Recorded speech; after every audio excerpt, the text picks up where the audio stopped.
আওরঙ্গজেবের মৃত্যুর পর মুঘল সাম্রাজ্যের মসনদে বসল দুর্বল বাদশারা। তারা রাজ্য চালানো বাদ দিয়ে বিলাসিতায় মেতে উঠল। এরপরেই ঘটল সবচেয়ে বড় সর্বনাশ, অভ্যন্তরীণ দ্বন্দ্ব। গদির লোভে ভাই ভাই রক্ত ঝরালো। সুবেদাররা বিদ্রোহ করে নিজেকে নবাব ঘোষণা করল। মারাঠা, শিখ, রাজপুত সবাই আলাদা হয়ে গেল। এক সময় যে সাম্রাজ্য এক ছাতার নিচে ছিল সেটি ছিন্ন ভিন্ন হয়ে গেল। ভেতরের এই অভ্যন্তরীণ দ্বন্দ্বের কারণে সাম্রাজ্য এতটাই দুর্বল হয়ে পড়ল যে শত্রুদের আর আক্রমণ করার প্রয়োজন পড়ল না। নাদির শাহ এসে দিল্লি লুট করে নিল। ইংরেজরা ব্যবসার নামে একের পর এক প্রদেশ কিনে নিল। সবশেষে 18 সালে বাহাদুর শাহ জাফরের বিদ্রোহ টিকল না। ইংরেজরা তাকে রেঙ্গুনে নির্বাসন দিয়ে মুঘল সাম্রাজ্যের ইতি টানলেন।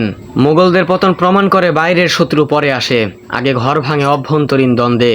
মুঘলরা যতদিন নিজেদের ঐক্য ধরে রেখেছিল ততদিন পৃথিবীর কেউ তাদেরকে স্পর্শ করার সাহসটুকু পায়নি।